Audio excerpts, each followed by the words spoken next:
Last class में जो हमने ओवरहेड के बारे में क्लास पढ़ी थी, उसमें हमने बहुत सारी चीज़ों का डिस्कशन किया था। सर्विस डिपार्टमेंट, मशीन रेट, बहुत सारी चीज़ें पढ़ ली। उसके बाद में अभी तक तो मैं एक बात बता रहा था कि मतलब अभी तक जो कुछ भी पढ़ा वो सब कुछ फैक्ट्री ओवरहेड के बारे में पढ़ा। अब मान लो ऑफिस एंड एडमिनिस्ट्रेशन ओवरहेड हो, ऑफिस एंड एडमिनिस्ट्रेशन ओवरहेड। तो यदि ओवरहेड की नेचर जो है वो ऑफिस एंड एडमिनिस्ट्रेशन ओवरहेड का हो, तो ऑफिस एंड एडमिनिस्ट्रेशन ओवरहेड को कैसे करेंगे? भाई फैक्ट्री ओवरहेड के लिए तो हमने कह दिया कि भाई फैक्ट्री ओवरहेड को हम direct material, percentage of direct material से डिस्ट्रीब्यूट कर सकते हैं, परसेंटेज ऑफ डायरेक्ट लेबर से कर सकते हैं, परसेंटेज ऑफ प्राइम कॉस्ट, है ना। 7 मेथड तो टोटल बताए थे मैंने। Labour hour rate, machine hour rate, composite rate और यूनिट के बेस। लेकिन ऑफिस एंड एडमिनिस्ट्रेशन ओवरहेड जब होंगे तो उनको हम कैसे अलग अलग प्रोडक्ट्स पे डिवाइड करेंगे, उसकी बात चल रही है। तो उसके लिए 3 बेस हो सकते हैं। या तो आप ऑफिस एंड एडमिनिस्ट्रेशन ओवरहेड को फैक्ट्री और सेलिंग दोनों में किसी उचित बेस पर डिवाइड कर दो। जो भी आपको उचित बेस लगे उसके बेस पे डिवाइड कर दो। मतलब जो फैक्ट्री का मतलब हो गया प्रोडक्शन, ठीक है ना। प्रोडक्शन और सेलिंग के अंदर डिवाइडेशन कर सकते हो आप। प्रोडक्शन ओवरहेड में कुछ कर दिया, कुछ सेलिंग ओवरहेड। लेकिन जनरली ऐसा नहीं होता है, क्योंकि आप लोगों को पता है जब हम स्टेटमेंट ऑफ कॉस्ट बनाते हैं तो उसमें फैक्ट्री ओवरहेड को भी, ऑफिस एंड एडमिनिस्ट्रेशन ओवरहेड को भी शो करते हैं, उसको अलग से चार्ज। दूसरा तरीका हो सकता है on the basis of factory cost.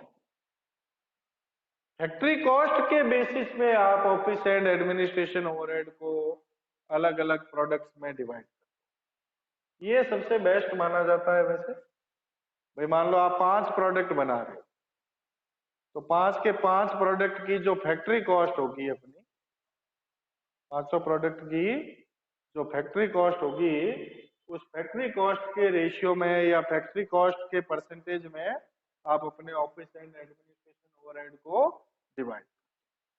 और तीसरी बात है कि भाई आप इसको एक सेपरेट आइटम की तरह ट्रीट कर लो,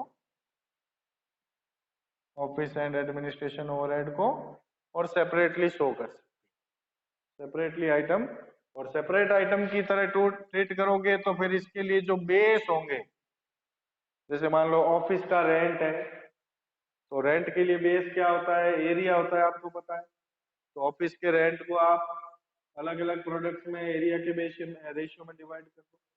तो सेपरेट आइटम का मतलब ये है कि अलग अलग बेस के आधार पर अलग अलग आइटम को, जितने भी ऑफिस एंड एडमिनिस्ट्रेशन ओवरहेड के आइटम्स होंगे, सबको सेपरेटली अलग अलग डिवाइड, एक ही बात।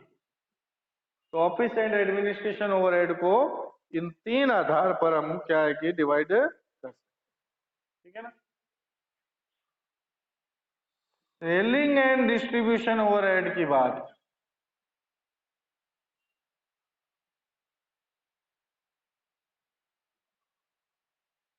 तो सेलिंग एंड डिस्ट्रीब्यूशन ओवरहेड को कैसे डिवाइड? तो सेलिंग एंड डिस्ट्रीब्यूशन ओवरहेड को यदि आपको डिफरेंट प्रोडक्ट्स पे, अलग अलग प्रोडक्ट्स पे डिवाइड करना है, तो उसके लिए एक तो तरीका यही हो सकता है on the basis of factory cost. Factory cost के बेसिस पे आप उसको divide, on the basis of factory cost. दूसरी बात हो सकती है कि सेल्स की जो अमाउंट है उसके परसेंटेज के आधार पर, मतलब आप 4 प्रोडक्ट बना रहे हो तो चारों प्रोडक्ट की सेल्स कितनी, उस सेल्स का परसेंटेज निकाल लो या सेल्स का रेशियो निकाल लो, एक ही बात है। उसमें आप अपने सेलिंग एंड डिस्ट्रीब्यूशन ओवरहेड को चारों प्रोडक्ट्स में अलग अलग डिवाइड कर सकते। और तीसरी बात आती है पर यूनिट एस्टिमेटेड कॉस्ट के आधार पर, मतलब पर यूनिट एस्टिमेटेड कॉस्ट आप कैलकुलेट कर लो और उसके आधार पर जो पर यूनिट कॉस्ट है अलग अलग प्रोडक्ट की, उसके आधार पर सेलिंग एंड डिस्ट्रीब्यूशन को, मतलब यूनिट के आधार पर हो गया। पर यूनिट कॉस्ट का मतलब जितने जितनी यूनिट्स बनी है, मान लो 4 प्रोडक्ट है तो चारों प्रोडक्ट की कितनी कितनी यूनिट्स बनी है, उस यूनिट्स के रेशियो में आप सेलिंग एंड डिस्ट्रीब्यूशन ओवरहेड को। अब देखो तीनों तरह के ओवरहेड के हैं, क्या कह रहे हो?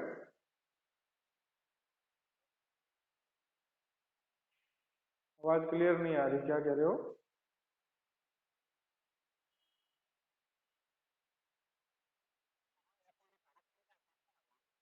हाँ, प्रोडक्शन के हिसाब।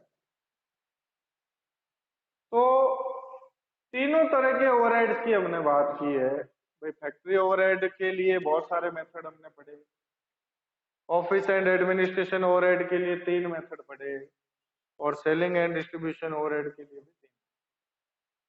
देखो अब मैं जो बात कर रहा हूं जनरली क्या होता है उसकी बात कर रहा हूं, ठीक है ना, उसको ध्यान में रखना है आपको, क्योंकि जनरली जो बात होती है वो काम आती है।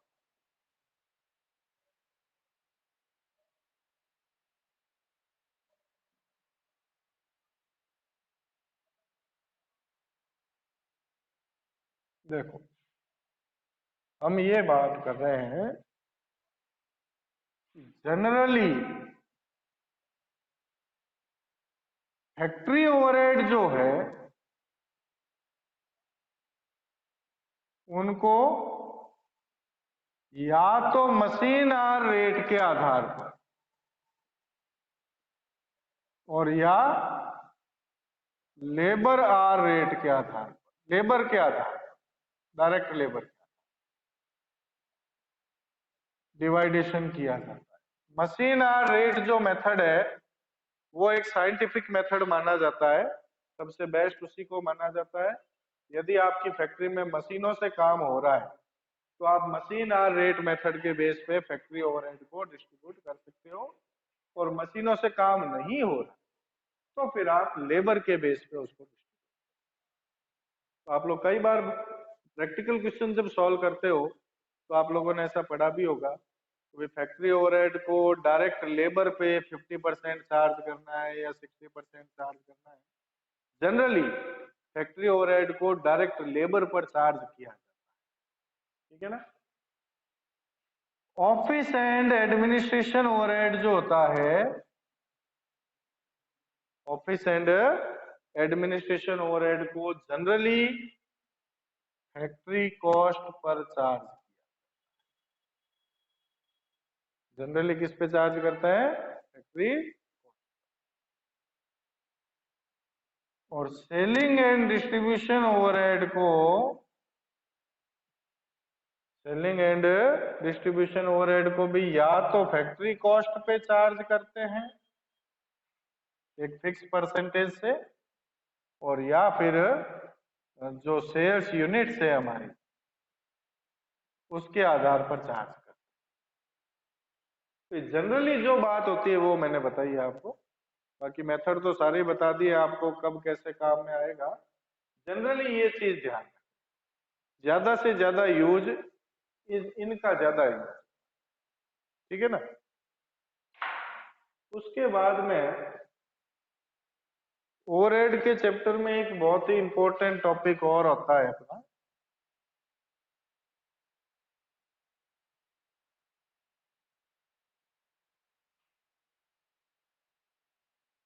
वो इंपॉर्टेंट टॉपिक क्या है? ओवर एब्जॉर्प्शन और अंडर एब्जॉर्प्शन ऑफ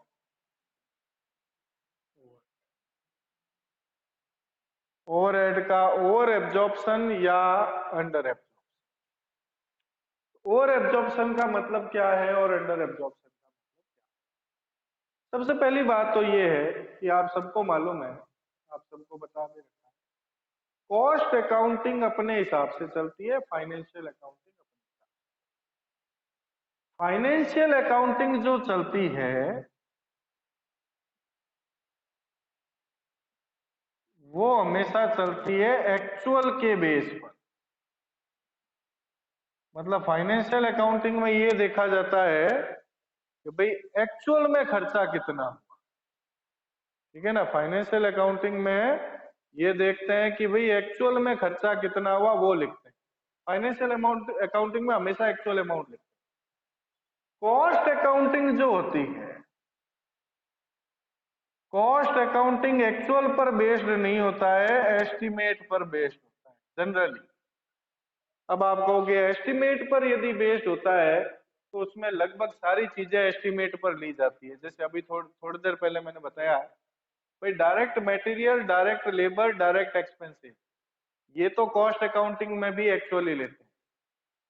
लेकिन जब ओवरहेड की बात आती है, जैसे अभी मान लो कॉस्ट अकाउंटिंग में एक नियम बना रखा है बिजनेस ने, नियम भी कैसे बनाते हैं, एक्सपीरियंस के बेस पे बनाते हैं वो, ऐसे नहीं कि मर्जी आए जैसे रोल बना ले।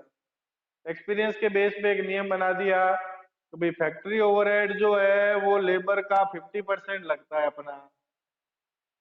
तो फिर कॉस्ट अकाउंटिंग में जब आप स्टेटमेंट ऑफ कॉस्ट बनाओगे या कॉस्ट शीट बनाओगे तो आप फैक्ट्री ओवरहेड कितना लिखोगे, उसमें जितनी लेबर होगी उसका 60% निकाल के लिख दो।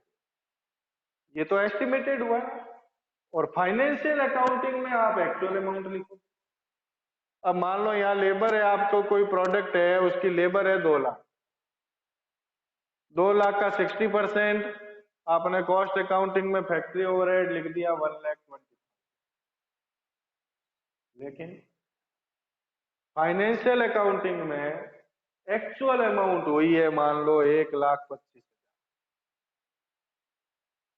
एक्चुअल अमाउंट कितनी हुई है, खर्चा कितना हुआ, 1,25,000 है। जबकि आपने कॉस्ट अकाउंटिंग में एस्टिमेटेड लिखा है 1,20,000, खर्चा हुआ 1,25,000। तो आप बताओ ये अंडर एब्जॉर्प्शन है या ओवर एब्जॉर्प्शन?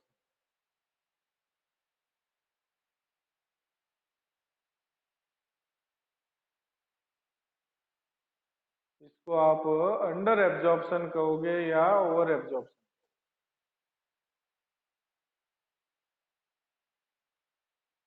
ये अंडर एब्जॉर्प्शन। एब्जॉर्प्शन का मतलब कॉस्ट से देखा जाता है। ठीक है ना, एक्चुअल में खर्चा हुआ 1,25,000, आपने लिखा 1,20,000, तो ये अंडर एब्जॉर्प्शन। और मान लो जैसे ऑफिस ओवरहेड है, अब ऑफिस ओवरहेड के लिए हमने लिखा कि भाई ऑफिस ओवरहेड के लिए हमने एक सिस्टम बना रखा है तो भाई फैक्ट्री कॉस्ट का 25% लेंगे। फैक्ट्री कॉस्ट का 25%।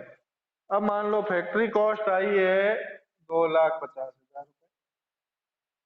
अब आप तो 2,50,000 का 25% लोगे ऑफिस ओवरहेड, मतलब आपने ऑफिस ओवरहेड ले लिया 62,500। जबकि एक्चुअल में ऑफिस ओवरहेड का खर्चा हुआ है फाइनेंशियल अकाउंटिंग में 60,000। तो आप देखो office overhead over absorb, factory overhead तो क्या था, अंडर एब्जॉर्ब था। ऑफिस ओवरहेड क्या है, ओवर एब्जॉर्ब है, ज्यादा एब्जॉर्ब कर दिया, तो उसको हम कहेंगे ओवर एब्जॉर्ब।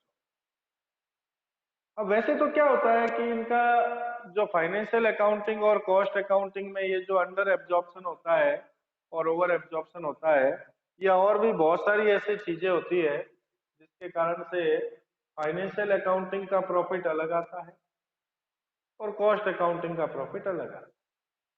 तो जनरली उस प्रॉफिट के लिए हम एक रिकॉन्सिलेशन स्टेटमेंट भी बनाते हैं जिससे कॉस्ट और फाइनेंशियल के प्रॉफिट को हम मैच करवाते हैं। वो तो खैर अलग बात है। फिलहाल हमारी बात चल रही है कि भाई यदि हमारा ओवरहेड अंडर एब्जॉर्ब्ड है या ओवर एब्जॉर्ब्ड है तो हमें एडजस्टमेंट क्या करना है, इसको ध्यान से समझो।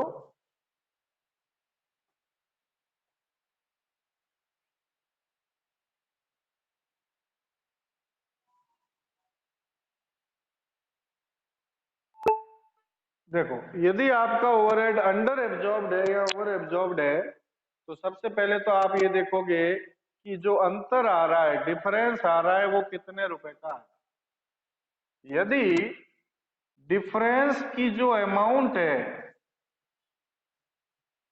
बहुत कम है, डिफरेंस की अमाउंट बहुत कम है, अब कम ज्यादा का निर्धारण तो कंपनी अपने हिसाब से करेगी। अभी जैसे एक्चुअल में खर्चा हुआ 1 लाख और हमने एब्जॉर्ब किया 99,000, 1,000 रुपए का फर्क है। हम कहेंगे डिफरेंस का अमाउंट कम है। यदि डिफरेंस का अमाउंट कम होगा तब तो वो जाएगा costing P and L account. Difference का अमाउंट कम होगा तो कहां जाएगा? Costing P and L account. लेकिन यदि डिफरेंस का अमाउंट ज्यादा है,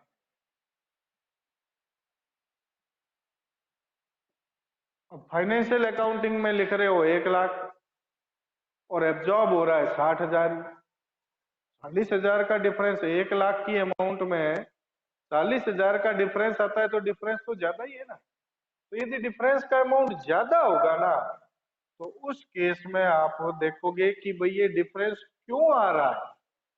सबसे पहले तो डिफरेंस के कारण का पता लगाएंगे कि डिफरेंस क्यों आया इतना। हमेशा हर साल तो इतना आता नहीं है, इसी साल इतना क्यों आया है। तो कारण का पता लगाएंगे तो मान लो पता लगेगा कि कारण हमारा कोई असामान्य है, एबनॉर्मल रीजन है। जैसे मान लो मशीन टूट गई हमारी 2 दिन के लिए, 2 दिन के लिए मशीन टूट गई, तो उसके कारण से ओवरहेड जो है वो हो नहीं पाए, नहीं हो पाए, तो उसके कारण से डिफरेंस आ रहा है। तब तो ये एबनॉर्मल रीजन है, इसको तो आपको कॉस्टिंग पी एंड एल में ही डालना।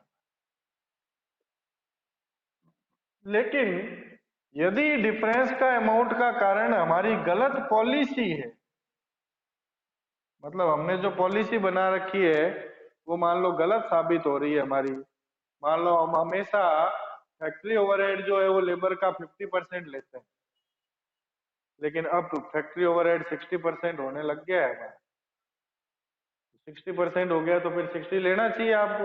मान लो पिछले साल भी 60% हुआ आपका, भाई पहले तो 50 चल रहा था, पिछले साल आपका फैक्ट्री ओवरहेड लेबर का 60% आने लग गया, तो हिसाब से आपको इस साल अपनी पॉलिसी चेंज करनी चाहिए थी, लेकिन आपने अपनी पॉलिसी चेंज नहीं की। पॉलिसी चेंज नहीं की तो उसके कारण से फिर डिफरेंस आएगा, तो फिर आपको ये एडजस्टमेंट करना पड़ेगा। जैसे एक्चुअल में खर्चा हुआ 1 लाख, आप निकाल रहे हो 60,000, तो 40,000 का डिफरेंस जो आ रहा है वो आपको अपने गुड्स की कॉस्ट में एडजस्ट करना पड़ेगा, क्योंकि ये डिफरेंस आपकी गलत पॉलिसी के कारण से। तो गलत पॉलिसी के कारण से जब डिफरेंस आएगा तो उसको आपको अपने गुड्स की कॉस्ट में एडजस्ट करना पड़ेगा। और साल के एंड में जो भी फिनिश्ड स्टॉक हमारा बच गया है या वर्क इन प्रोग्रेस बच गया है, उसकी कॉस्ट को बढ़ाना पड़ेगा। जो माल बेच दिया है आपने, जो माल, उसकी कॉस्ट तो अब कैसे बढ़ेगी, लेकिन जो फिनिश्ड स्टॉक का स्टॉक बचा हुआ है, फिनिश्ड गुड्स का या डब्ल्यूआईपी का क्लोजिंग स्टॉक बचा हुआ है, उसकी कॉस्ट को इस अमाउंट से बढ़ा दिया, वो प्रोपोर्शनेटली बढ़ाया जाएगा, वो एक अलग बात है। ऐसा थोड़ी होगा कि सारी की सारी कॉस्ट इसी के ऊपर डाल दे, जो माल बेच दिया उसकी भी कॉस्ट क्लोजिंग स्टॉक पे तो डाल नहीं सकते ना। जो बेच दिया वो तो बिक गया, लेकिन जो बच गया है उसकी कॉस्ट तो प्रोपोर्शनेटली बढ़ानी पड़ेगी। जैसे मान लो आपने 1 लाख यूनिट बनाई, 10,000 यूनिट बच गई, तो 10% कॉस्ट तो जितना डिफरेंस आ रहा है, जैसे आपका डिफरेंस आ रहा है 40,000, तो 40,000 का 10% तो आपको क्लोजिंग स्टॉक को इंक्रीज करना ही पड़ेगा ना। ठीक है ना, पूरा 40,000 तो क्लोजिंग स्टॉक में डाल नहीं सकते, लेकिन जितना उसका प्रपोर्शन है, जितना उसका रेशियो है, उतना तो हमें क्लोजिंग स्टॉक को चार्ज करना। ये हो गई आपके ओवर एब्जॉर्प्शन और अंडर एब्जॉर्प्शन का अकाउंटिंग। अब एक छोटी सी बात और पढ़नी है अपने को इस चैप्टर में।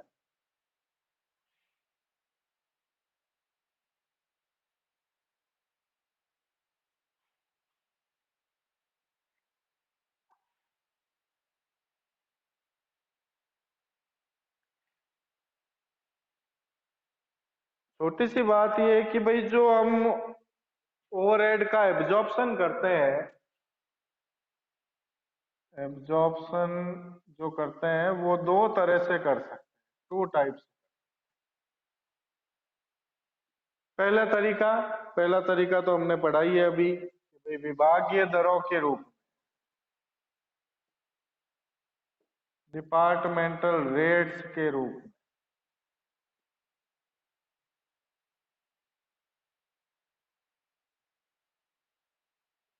विभागीय दरों के रूप में जब बात कर रहे हैं हम, तो हम सीधी सीधी बात कर सकते हैं कि भाई डिपार्टमेंटल की जो रेट्स है, जैसे हमने अभी मटेरियल पे लिया या लेबर पे लिया या प्राइम कॉस्ट पे लिया, जिस भी मैटर पे आप ले रहे हो, अलग अलग बेस ले रहे हो ना, एक रेट तो नहीं ले रहे। जैसे मान लो फैक्ट्री ओवरहेड है, उसको अलग तरीके से ले रहे हो आप, ठीक है ना, और फैक्ट्री ओवरहेड में भी अलग अलग दरें हो गई आपकी, डायरेक्ट मटेरियल के बेस पे ले रहे हो या डायरेक्ट लेबर के बेस पे ले रहे हो, जैसे भी ले। लेकिन ऑफिस ओवरहेड को अलग अलग ले रहे हो, ऑफिस भाई जैसे मान लो आप फैक्ट्री ओवरहेड है तो मशीन आवर्स के बेस पे ले रहे हो, ऑफिस ओवरहेड है फैक्ट्री कॉस्ट के बेस पे ले रहे हो, सेलिंग ओवरहेड है वो सेल की हुई यूनिट्स के बेस पे ले रहे हो। एक तो ये तरीका हो गया कि हमने अलग अलग दरें विभागीय डिपार्टमेंटल रेट्स बांट ली। दूसरा तरीका होता है ब्लैंकेट रेट, व्यापक दर के रूप में। ब्लैंकेट रेट में क्या होता है कि जितने भी ओवरहेड होते हैं ना हमारे, उन सबको एक साथ जोड़ लेते हैं। फैक्ट्री ओवरहेड है, चाहे ऑफिस ओवरहेड है, चाहे सेलिंग हो, सबको एक साथ जोड़ के और सबकी एक सिंगल परसेंट निकाल लेते, किसी के ऊपर ही निकालो। मान लो प्राइम कॉस्ट के ऊपर निकाल रहे हो आप, तो प्राइम कॉस्ट के ऊपर एक सिंगल परसेंट निकाल लो कि भाई जो हमारे ओवरहेड होंगे वो प्राइम कॉस्ट के 100% होंगे या 200% होंगे। उसके बाद आपको ओवरहेड को क्लासिफाई करने की जरूरत नहीं है कि फैक्ट्री ओवरहेड कितने हैं, ऑफिस ओवरहेड कितने हैं, सेलिंग एंड डिस्ट्रीब्यूशन। आप तो सीधा प्राइम कॉस्ट निकाला कि अच्छा भाई प्राइम कॉस्ट कितनी है अपनी, कि 2 लाख है। प्राइम कॉस्ट में ऐड करेंगे ओवरहेड कि कितने करने हैं, कि भाई 150%, 150% ऑफ प्राइम कॉस्ट करना है, तो 2 लाख का 150%, तो हमने कहा भाई 3 लाख, बस 5 लाख रुपए आपकी। तो उसमें फिर फैक्ट्री ओवरहेड, ऑफिस ओवरहेड और सेलिंग ओवरहेड जो है वो अलग अलग डिस्ट्रीब्यूट नहीं करने पड़ेंगे अपने को, एक ही बेस पे अपना करना।